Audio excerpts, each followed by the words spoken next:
Good to have you. Okay, those are the announcements. We're going to get started. We've checked in, we've prayed. We're going to take a look at the Book of Ruth together this morning. I mentioned last week at the end of the Book of Judges that the content was pretty heavy. And it's kind of difficult to be just bogged down by problems and difficulties. The Book of Judges is filled with compromise and corruption and conflict and chaos and those kinds of things. And so today we're going to kind of come up for air, so to speak. We're going to rise to the surface here for a few minutes, take a look at a different kind of book. It's a love story. Y'all ready for a love story? No, well, you're going to get one anyway, okay? It's going to be a love story. Now, there are still problems. There's problems, there's pain in every love story. You know that, I know that. But this book is about how God redeems or pulls out of their difficulty two women especially. So this is the book of redemption. It's about two women, Ruth and her mother-in-law, Naomi. We're going to look at those two today. Ruth and her sister-in-law, and Orpah, not Oprah, and her mother-in-law, Naomi, were all widows. These three women were widows. And Ruth was young, and she wanted to marry again. And so through Naomi, her mother-in-law, God led these two women, Ruth and Naomi, to a new country, back to where Naomi came from. But for Ruth, it was a new culture, and there she found a new husband. So we're going to look at that story today. So these three women had their share of difficulties. They had some problems. And as I said, God redeemed them and set them free from their problems. We're going to tell you in just a moment what those difficulties were. But I want to take a look at a couple of big ideas regarding the book of Ruth before we continue on. First of all, the theme of the book of Ruth is redeeming love. Ultimately, it's God's redeeming love. And then Boaz, and in a lot of ways, Ruth as well. Boaz ended up to be Ruth's husband. We take, and there's a key verse, I kind of like this verse, Ruth 1:8, may the Lord deal kindly with you. And that's what Naomi wanted for her daughters-in-law, and the daughters-in-law wanted that for themselves and for Naomi and others, and so that's a great verse. We also like to look at an entire book in 10 words or less. So here's a little summary. Loyal daughter-in-law pictures God's faithfulness, love, and care. If you capture that, you've captured the book of Ruth without a lot of the details that go into it. So we're going to look at some of those details. Now, we have a graphic every week that comes to us from Walk Through the Bible. You can see that there are two people in this house. This is the house of Boaz, and he's with his new wife, Ruth, and you can see that they're very much in love with each other. You see the little cupids and the hearts. Isn't that romantic and sweet? Yes. Okay. They're in a house. What's on top of the house? What's on top of the house? It's a book. And it's functioning as a what? Roof. So it's the book of Ruth is what we're looking at today. Listen, they don't get any better. They don't get any better. The book of Ruth. Yeah, down, right? Yeah. I didn't do this. I'm just the piano player, right? All right. So the book of Ruth opens with a series of decisions made by individuals and some conditions that came out as a result of that were not very pleasant. So let's jump into the book of Ruth here. Number one is this: God can redeem my crises. He can solve my problems. He can get me out of my jam. God is able to do that.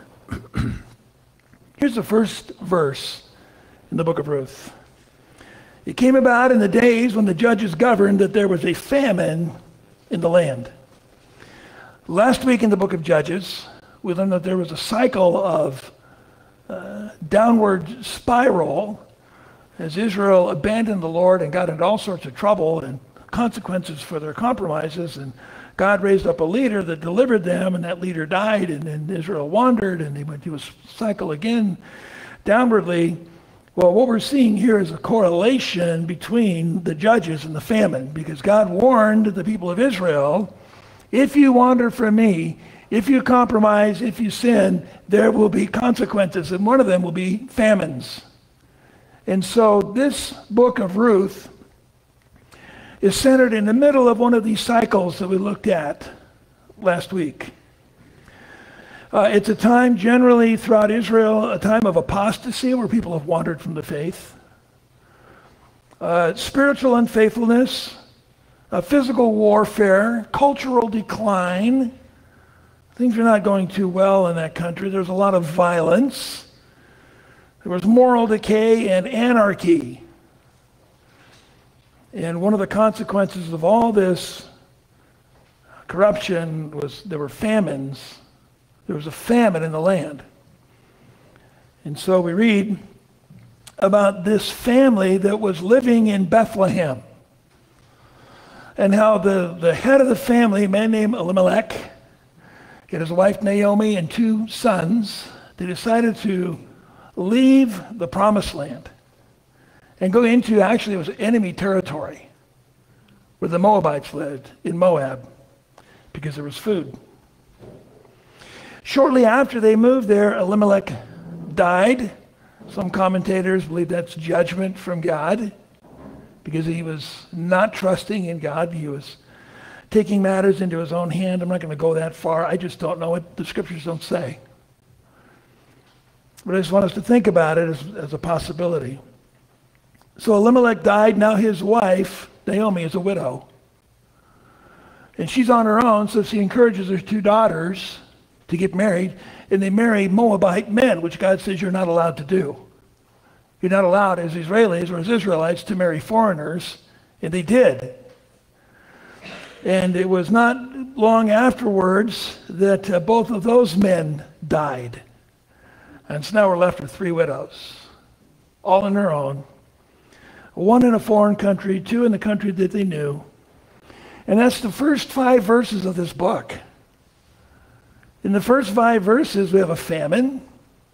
We have a family that has migrated into enemy territory. We have a funeral. We have 2 weddings. We have 2 more funerals. There's a lot of pain in the first 5 verses. A lot of difficulty, a lot of challenges. There's a lot packed in there. And then Naomi heard that the situation back home had improved, that God had visited the land, and the famine was over, and there was food available back in Bethlehem. And so the family, Naomi was going to head back home, and she told her 2 daughters-in-law who were widowed, stay here in Moab, find another husband, and just move on, move forward. And one of the daughters-in-law said, okay, I'll stay here in Moab. And Ruth said, I'm going with you, Naomi. I'm going to Bethlehem with you.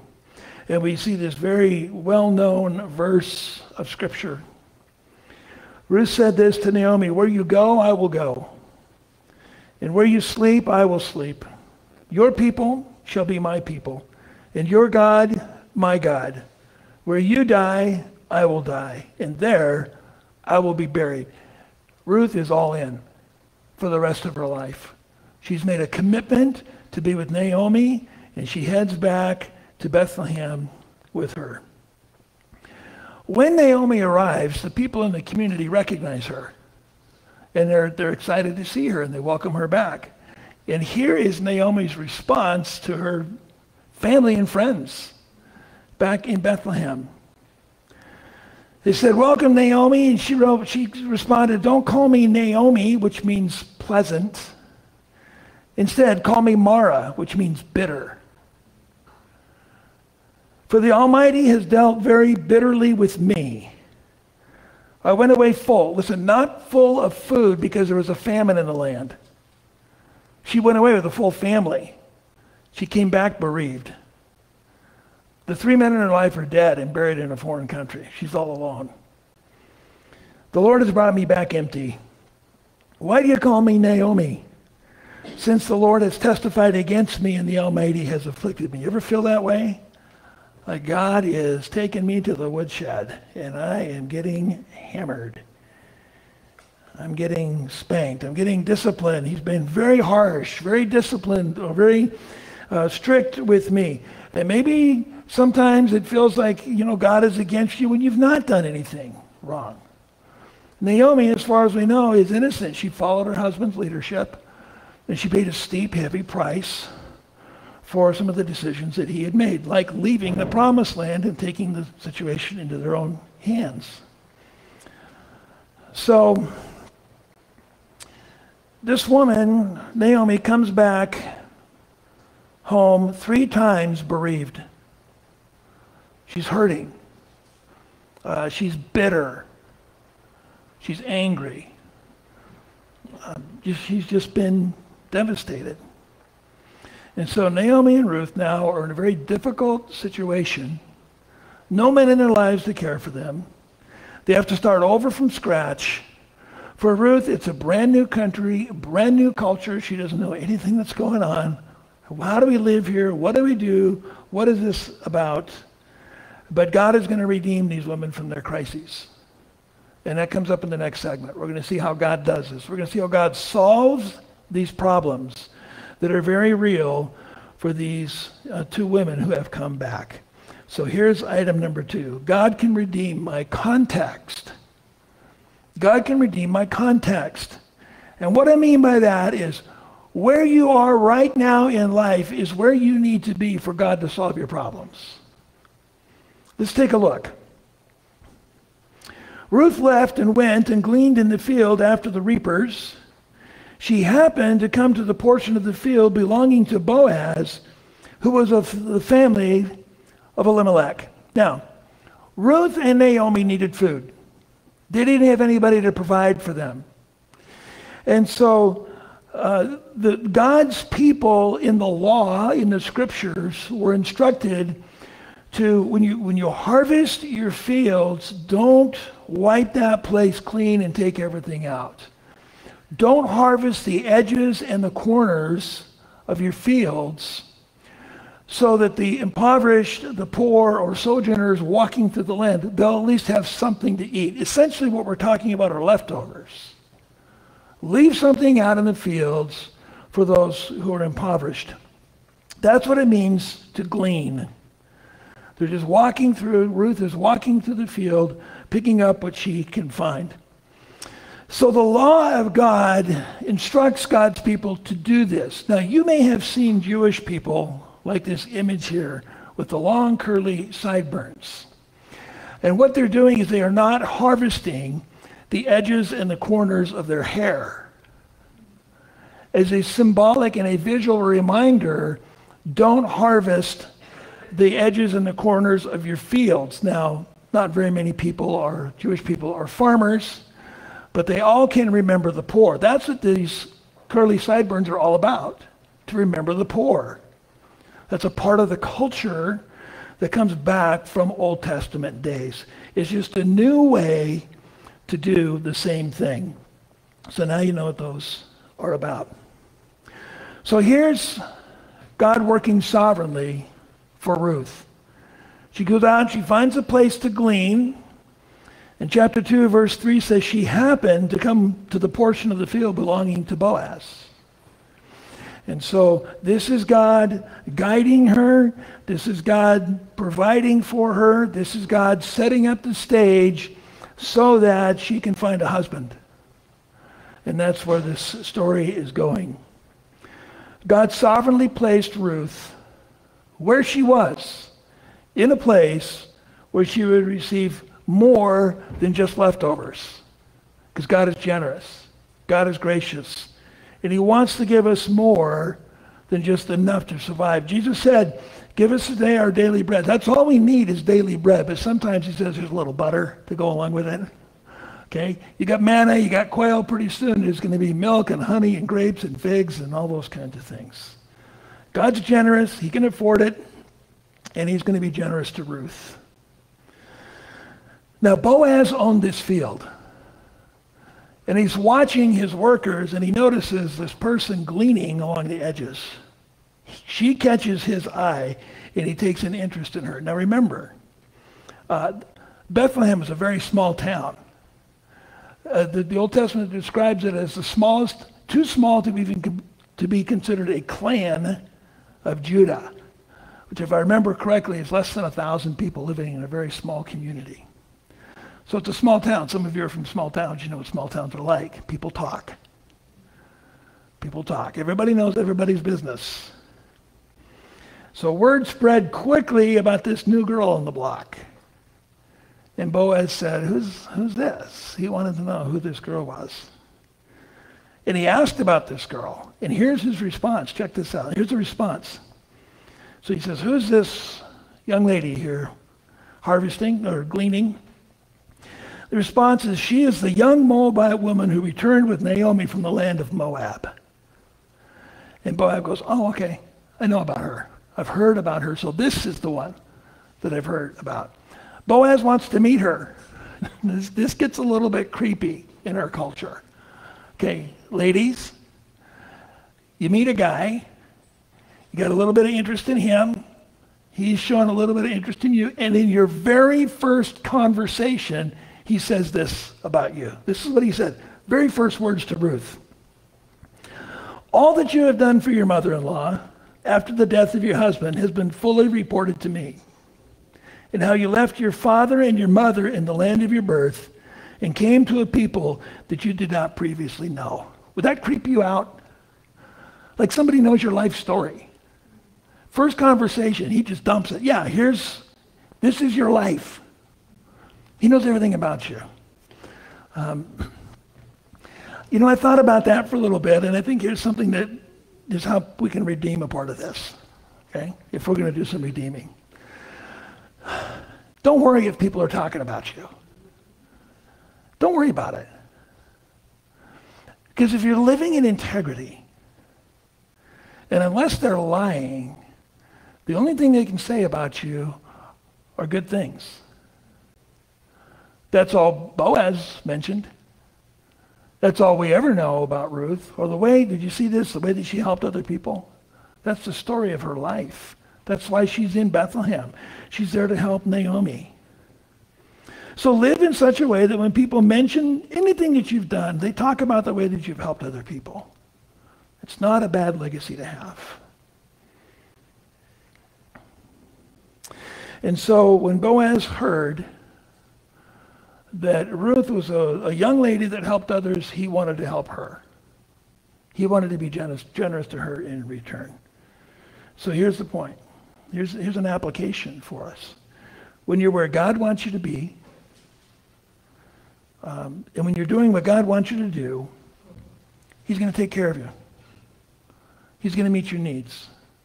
And he can even go above and beyond what you anticipate him to be doing for you. So Ruth went back home to Naomi, and she said, I met a guy. I met Boaz. And we know that Boaz liked Ruth. Naomi knew that. Boaz liked Ruth. She could tell by the conversation and the way that he had been treating Ruth. So Naomi said, let me tell you about a custom among our people. Let me tell you what your next step is going to be. And it's weird, but it worked in that culture. It worked. Here's the backdrop to this cultural behavior.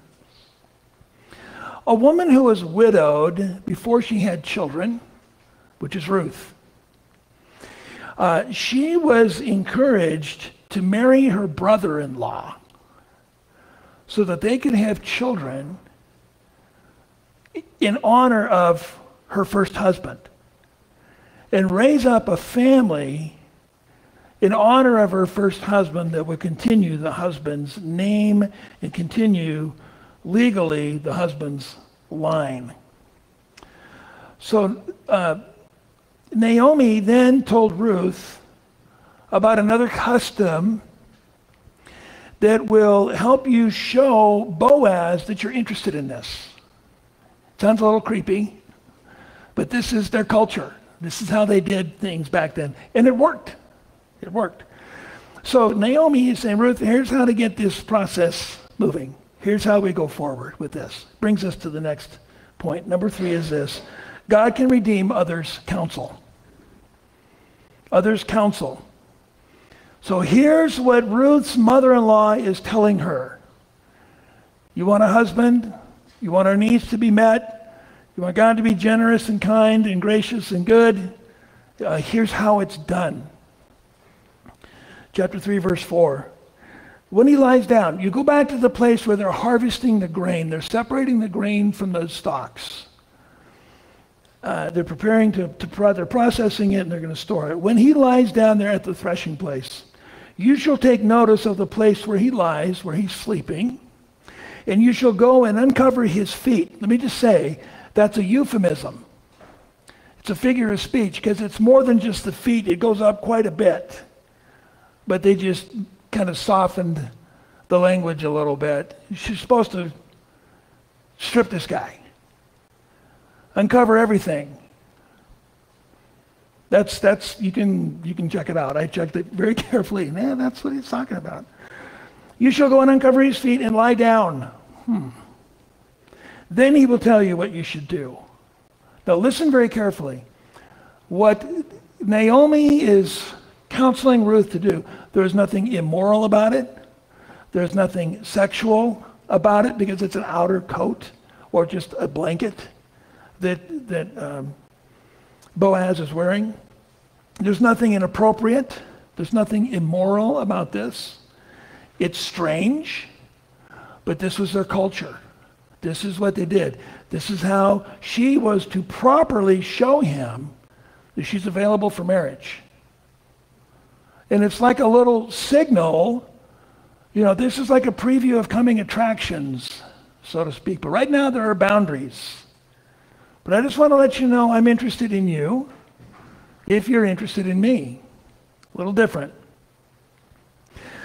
Now Boaz received that message very clearly. And he did not pursue Ruth for two reasons. First of all, he assumed that Ruth would want to marry somebody younger than him because he was older than her. We read this in chapter 3, verse 10. You have shown your last kindness, which is her gesture toward him, to be better than the first, which was the way that she was caring for Ruth, or for Naomi, by not going after young men, whether rich, or whether poor or rich. That's the first reason. He assumed that she wanted to marry somebody younger. But here's a more important reason. Verse 12. Although it is true that I am a redeemer, yet there is also a redeemer more closely related than I. Now this brings us into what is called a kinsman redeemer. Some of you know that phrase, and some of you might not be familiar with it. A kinsman redeemer is that close family member that a widow is to marry and have children to raise up a generation for her first husband. The person that marries that widow is called the kinsman redeemer. And it has to be the person who is most closely related to the widow's dead husband. Boaz said, yeah, I'm in line, but I'm not at the head of the line. I'm like number 2. There's somebody who's in line in front of me, and I'm not going to pursue you because it's not the right thing to do. I'm going to honor God. I'm going to honor our tradition. I'm going to honor our culture. I'm going to honor God's word, is what he was doing for the Jewish people. So he said there's a closer relative that he gets, the Lloyd paraphrase, first dibs. And if he says no, then I'm in. I'll marry you. All right. Final point, number 4. God can redeem others' culture. This is where everything comes together now, based on what is happening there in Bethlehem. Ruth, Boaz, Naomi. Chapter 4, verse 10. A little bit of a backdrop. Boaz wants to marry Ruth, but he knows he can't. So he calls together the elders of the community and the closest relative to Ruth's dead husband, who would be the first in line as a kinsman redeemer. He pulls them together at the gate of the city where these kinds of decisions are made, and they have a conversation about this. And Boaz says in chapter 4, verse 10, I have acquired Ruth the Moabitess, the widow of Mahlon, to be my wife in order to raise up the name of the deceased on his inheritance. Now, she's a Moabite, but she'd already married a Jew. So she's in. She's in the Jewish culture. She's in the Jewish family, and it's okay for her to marry a Jewish man. It's okay for a Jewish man to marry her because she's in. And this is what Boaz wants to do. So he tells this group of men that he's called together, Elimelech has a piece of real estate that is being held by Naomi. And Naomi wants to sell it. And the kinsman redeemer has the right of first refusal. He gets to say yes or no, I want this piece of property. Oh, and by the way, Ruth is a part of the package. You get the land, you get Ruth as well. Kinsman redeemer says, I'm interested in the land, but if I marry this woman, it's going to jeopardize my inheritance. I think what he meant was my wife's going to kill me. I don't know if that's it or not. There could be some other possibilities, but for whatever reason it was, the closest kinsman redeemer said, I can't do this, and I'm going to defer to Boaz. I'm going to let Boaz marry her. And he did. But they demonstrated their agreement in another very culturally strange way. And here's how they did it. Chapter 4, verse 7. This was the custom in former times in Israel concerning the redemption and the exchange of land to confirm any matter.